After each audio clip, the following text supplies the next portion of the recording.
Hello friends, কেমন আছেন সবাই? আজকের ভিডিও দারুণ ইন্টারেস্টিং হতে চলেছে, কারণ আজ আপনাদেরকে দেখাবো কিভাবে একটা গরুর চামড়া কয়েক লক্ষ টাকায় বিক্রি করা হয়। জানি শুনতে হয়তো অবাক লাগছে, তাছাড়া আপনারা অনেকে এ কথা বিশ্বাস করবেন না। এই জন্য সম্পূর্ণ ভিডিও মনোযোগ দিয়ে দেখুন। আজকের ভিডিওতে সমস্ত ইনফরমেশন সহ আপনাদেরকে প্রমাণ করে দিব কিভাবে একটা গরুর চামড়া কয়েক লক্ষ টাকায় বিক্রি করা হয়। তো বেশি দেরি না করে চলুন শুরু করা যাক। বন্ধুরা, এটা তো আমরা সবাই জানি যে সব থেকে বেশি বড় জাতের তরতাজা গরু পাওয়া যায় একমাত্র কোরবানির সময়। আর এই ধরনের শক্তিশালী বিশাল আকৃতির গরুগুলো কোরবানির সময় কয়েক লক্ষ টাকায় বিক্রি করা হয়। কিন্তু এই গরুর চামড়াগুলো 2 থেকে 5,000 টাকার বেশি দাম পাওয়া যায় না। এবার আসি মেন পয়েন্টে। যেহেতু এই চামড়াগুলোর মূল্য 5,000 টাকার বেশি পাওয়া যায় না, তাহলে কি করে এক একটা গরুর চামড়া লক্ষ লক্ষ টাকায় বিক্রি করা হয়? গোটা পৃথিবীর বুকে একটা কোম্পানি আছে যে কোম্পানি সব থেকে ভালো কোয়ালিটির গরুর চামড়াগুলো কিনে নেয়, আর সেই কোম্পানির নাম হচ্ছে রোলস রয়্যালস। এই চামড়াগুলো এমনিতেই এত দামে কেনা হয় না। এই চামড়াকে রেডি করতে বিরাট বড় একটা পরিশ্রম করতে হয়, আর এই পরিশ্রমের কাজ একভাবে 7 দিন ধরে চলতে থাকে। এই কাজের প্রথম স্টেপ হচ্ছে লোকাল চামড়ার আড়তগুলোতে লবণ দিয়ে চামড়াকে ভালো করে শুকিয়ে নেওয়া, তাও আবার সূর্যের আলোতে। তারপর চামড়াগুলোকে পাঠিয়ে দেওয়া হয় ফ্যাক্টরিতে। ফ্যাক্টরিতে সর্বপ্রথমে গরম পানি দিয়ে চামড়াগুলোকে ধুয়ে ফেলা হয়, যার ফলে চামড়ায় থাকা সমস্ত জীবাণু নষ্ট হয়ে যায় এবং তার সাথে সাথে এই শক্ত চামড়া নরম হয়ে যায়। এবার বড় একটা রোলার মেশিনের মধ্যে চামড়াগুলোকে ভরে দেওয়া হয়। এই মেশিন সমস্ত চামড়াকে ঘুরতে ঘুরতে খুব সুন্দরভাবে ওয়াশ করে দেয়। এই মেশিনের মধ্যে চামড়াগুলোকে ঘোরানোর কারণ হচ্ছে চামড়ার মধ্যে যে অসংখ্য চুল বা লোম থাকে সেগুলো সম্পূর্ণরূপে উঠে যায়। তারপর সমস্ত চামড়াগুলোকে একটা রোলার হিটিং মেশিনের উপর দিয়ে নিয়ে যাওয়া হয়, যার ফলে চামড়া শুকিয়ে যায়। এতক্ষণ ধরে যতগুলো প্রসেস দেখলেন, এই প্রসেস সমস্ত চামড়াতেই করা হয়। কিন্তু পৃথিবীর সব থেকে দামি কোম্পানি রোলস রয়্যালস গাড়ি সিট তৈরি করার জন্য চামড়া তৈরি করা অনেক কঠিন একটি কাজ।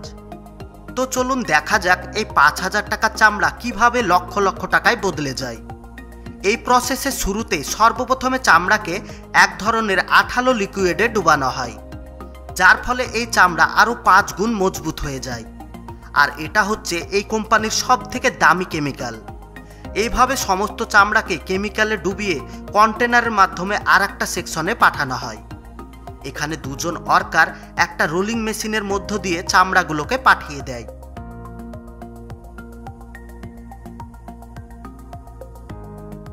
আর চামড়ার উপরে এক ধরনের পাউডার দিয়ে দেওয়া হয়। এই পাউডার দেওয়ার কারণ হচ্ছে রোল করার সময় চামড়ার মধ্যে কোনো রকম আঘাত পায় না বা দাগ হয় না। এবার এই চামড়াগুলোকে আবার বড় বড় রোলিং মিক্সি মেশিনের মধ্যে পাঠানো হয়, আর প্রত্যেকটা রোলে আলাদা আলাদা কেমিক্যাল মেশানো হয়। রোলস রয়্যাল কোম্পানির এগুলো সিগারেট কেমিক্যাল। এই সমস্ত কাজ যখন কমপ্লিট হয়ে যায়, তখন আবার চামড়াগুলোকে আর একটা রোলিং মেশিনের মধ্যে চিপে শুকিয়ে নেওয়া হয়। আর তার সাথে সাথে সামনের দিকে একটা হিটিং মেশিন লাগানো থাকে, যার ফলে চামড়াগুলো একদম ড্রাই হয়ে যায়। এবার এই সমস্ত চামড়াগুলোকে 24 ঘন্টার জন্য ঘরের মধ্যে ঝুলিয়ে রেখে দেওয়া হয়। 24 ঘন্টা যখন পূর্ণ হয়ে যায়, তারপর আবার একটা মেশিনের মাধ্যমে চামড়াগুলোকে গরম ভাপ দেওয়া হয়। এই রকমটা করার ফলে চামড়া অনেক স্মুথ এবং নরম হয়ে যায়, এবং যে পরিমাণে চামড়া মোটা থাকে তার থেকে 3 গুণ পাতলা হয়ে যায়। এবার ফাইনালি চামড়ার উপরে এক ধরনের সাদা ধূসর কালার করা হয়। চামড়াতে এই কালার করার ফলে সমস্ত রকমের কালার এই চামড়াতে করা যায়। কালার করার কাজ যখন কমপ্লিট হয়ে যায়, তখন আয়রন রোলিং মেশিনের মধ্য দিয়ে ফাইনালি এগুলোকে প্রসেস করা হয়। একটা গরুর চামড়াকে এত কিছু করার জন্য কয়েক লক্ষ টাকা এক একটা চামড়াতে খরচ হয়ে যায়। আর নর্মালি চামড়া যতটুকু মোটা থাকে তার থেকে 3 গুণ পাতলা হয়ে যায়। এবার এই সমস্ত চামড়াগুলোকে নিয়ে চলে যাওয়া হয় রোলস রয়্যালস কার অ্যাসেম্বল সেকশনে। এখানে 90% কাজ হাতের সাহায্যে করা হয়। সর্বপ্রথমে লেজার মেশিনের মাধ্যমে কারের সিটের মাপে কেটে নেওয়া হয়।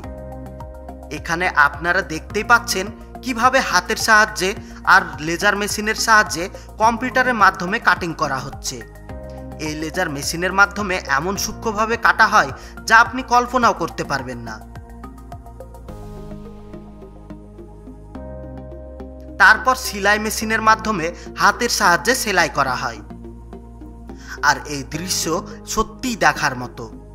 এমনকি রোলস রয়্যালস লোগোটাও সেলাই মেশিনের মাধ্যমেই হাতের সাহায্যে তৈরি করা হয়। এভাবে সমস্ত সিটের পয়েন্ট বাই পয়েন্ট খুব সুন্দরভাবে শুষ্কভাবে হাতের সাহায্যে সেলাই করা হয়। এমনকি গাড়ির স্টিয়ারিং পর্যন্ত লেদার দিয়ে খুব ভালোভাবে হাতের মাধ্যমে সেলাই করা হয়। এই চামড়ার পেছনে এত খরচা এমনিতেই হয় না। আপনি যে কোনো গাড়ির চামড়ার সিট হাত দিয়ে দেখবেন আর রোলস রয়্যালস গাড়ির চামড়ার সিটে হাত দিয়ে দেখবেন, তাহলে বুঝতে পারবেন কতটা আলাদা। এই চামড়া একদম খরগোশের গায়ের মতো নরম। রোলস রয়্যালস কোম্পানির সিট অ্যাসেম্বল করার সময় গরম এয়ার স্প্রে করা হয়, যার ফলে চামড়ায় কোনো রকম ভাঁজ থাকে না। আর একটা সিটের পেছনে প্রায় 4 থেকে 5 লক্ষ টাকা খরচ হয়। তাহলে একবার ভেবে দেখুন গাড়ির দাম কত হতে পারে। এই গাড়ির ইঞ্জিনের পাওয়ার একটা জাহাজের ইঞ্জিনের মতো। বললে বিশ্বাস করবেন না, ঘন্টায় এই গাড়ি 30 থেকে 40 লিটার তেল খেয়ে নেয়। রোলস রয়্যালস গাড়ির ভিতরে সমস্ত পেন্টিং, লাইটিং ওয়ার্কাররা নিজে হাতেই করে থাকে। গাড়ির ভিতরের সূক্ষ্ম সূক্ষ্ম লাইটিংয়ের কাজগুলো হাতের সাহায্যে এমনভাবে অ্যাসেম্বল করা হয় যা আপনি দেখে বিশ্বাস করতে পারবেন না। এই গাড়িতে যে কালার করা হয় সে কালারের ওয়েট প্রায় 90 থেকে 120 কেজি পর্যন্ত হয়ে থাকে। চামড়ার কথা বলতে বলতে আপনাদেরকে গাড়ির কিছু ফ্যাক্টরির দৃশ্য দেখালাম। এই রোলস রয়্যালস কোম্পানির গাড়ি কিভাবে ফ্যাক্টরিতে তৈরি করা হয় সম্পূর্ণ ভিডিও যদি আপনারা দেখতে চান তাহলে অবশ্যই কমেন্ট করে জানাবেন। আর বন্ধুরা, সব লাস্টে জরুরি কথা, আমরা যেন এর থেকে আরো সুন্দর সুন্দর ভিডিও বানাতে পারি, এই জন্য ভিডিওতে লাইক দিয়ে বন্ধুদের সঙ্গে শেয়ার করুন। আর আপনি যদি আমাদের চ্যানেলে নতুন হয়ে থাকেন তাহলে চ্যানেলটাকে সাবস্ক্রাইব করে অল নোটিফিকেশন সিলেক্ট করুন, যাতে আমাদের পরবর্তী ভিডিও আপলোড করার সঙ্গে সঙ্গে আপনি সবার আগে দেখতে পারেন। এতক্ষণ পর্যন্ত সঙ্গে থাকার জন্য আপনাকে অসংখ্য ধন্যবাদ।